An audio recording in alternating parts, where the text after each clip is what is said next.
सोमवार को बिहारशरीफ के एक निजी प्रतिष्ठान में इंडिया गठबंधन के लोकसभा चुनाव कार्यालय में संवाददाता सम्मेलन आयोजित किया गया।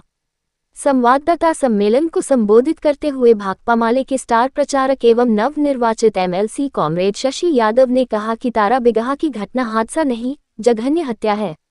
इस घटना के दोषी को जदयू सांसद और नीतीश कुमार बचाने में लगे हैं। तीनों मृतकों को 25-25 लाख रुपए मुआवजा बिहार सरकार को देना होगा। तालाब मालिक पर हत्या का मुकदमा दर्ज कर कार्रवाई करना होगा। अगर सरकार समय से कार्रवाई नहीं की तो इस मुद्दे को राज्य भर में उठाया जाएगा। उन्होंने कहा कि मोदी सरकार ने मजदूरों, किसानों और नौजवानों के साथ विश्वासघात किया है और अदानी अंबानी की सेवा की है।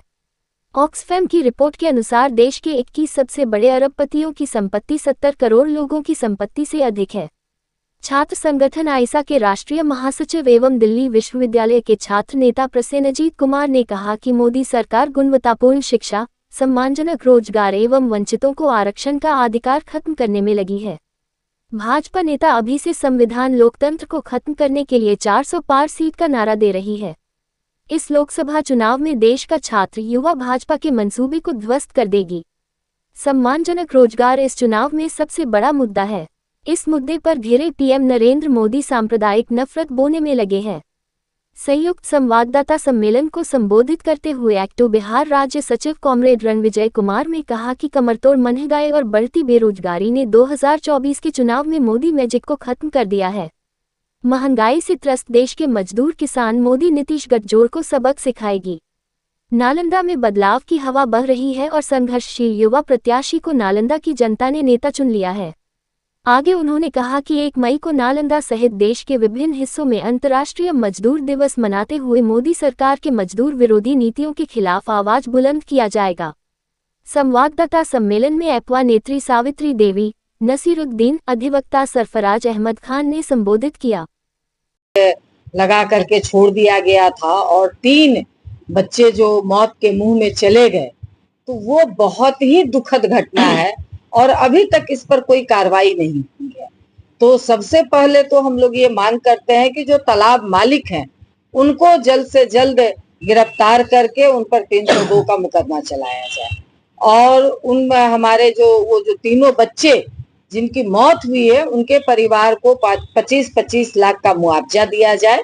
जो इस बार बदलाव की चाहत है, ये बदलाव की चाहत बड़े पैमाने पे ये बढ़ाएगा लोगों को। इस भीषण गर्मी में भी घर से निकल करके मतदान करने की जो हम देख रहे हैं लोगों की इच्छा, वो जबरदस्त यहाँ मतदान पर।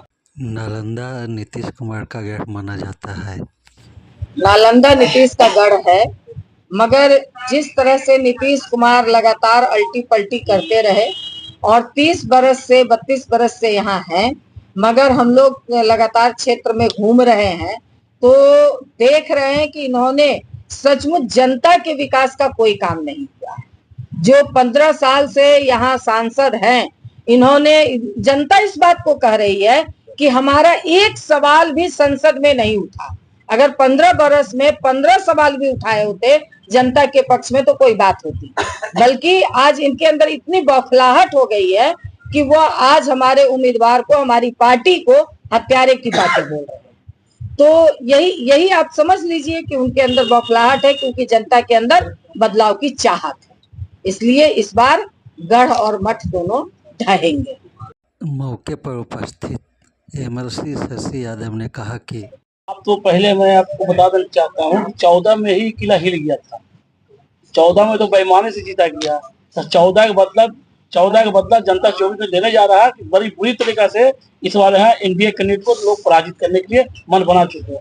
इस बार चुनाव में जो है आम पब्लिक, चाहे किसी भी जाति, किसी भी धर्म के लोग, गरीब, गुरबा, शोषित, पिछले, दलित, SC ST OBC या ऊंची जाति लोग, सारे लोग ने इस बार मन बना लिया है कि ये 15 साल में MP साहब पूरे नगर निगम क्षेत्र में पूछना चाहते हैं कि कहाँ का विकास की लगा है। इन्होंने 2 आदमी चट्टे बट्टे साथ रहे, कभी जनता की बात किए नहीं। आज देख लिए, कभी बिहार से भी बड़ी बड़ी समस्या हुआ, कभी कुछ बोलने काम नहीं किए। आज पानी के लिए बिहार से नगर निगम हाहाकार है, लेकिन कभी MP साहब ने एक शब्द बोलने की जरूरत नहीं समझा। तो जो जनता के मूलभूत समस्या, जो जरूरी समस्या है उस पर एमपी साहब के बोली नहीं निकलता तो क्या बोलेगा। इसलिए गोंगी बहरी की सरकार इस बार नहीं चाहिए। ये मौनी बाबा एमपी साहब को जनता ने इस बार नकारने के बंद बना लिया। और आने वाला दिन संदीप सर जो सड़क से लेकर संसद तक लड़ते हैं, निश्चित तौर पर उनकी विजय भारी बहुमत से बिहार में होने जा रहा नालंदा संसदीय क्षेत्र।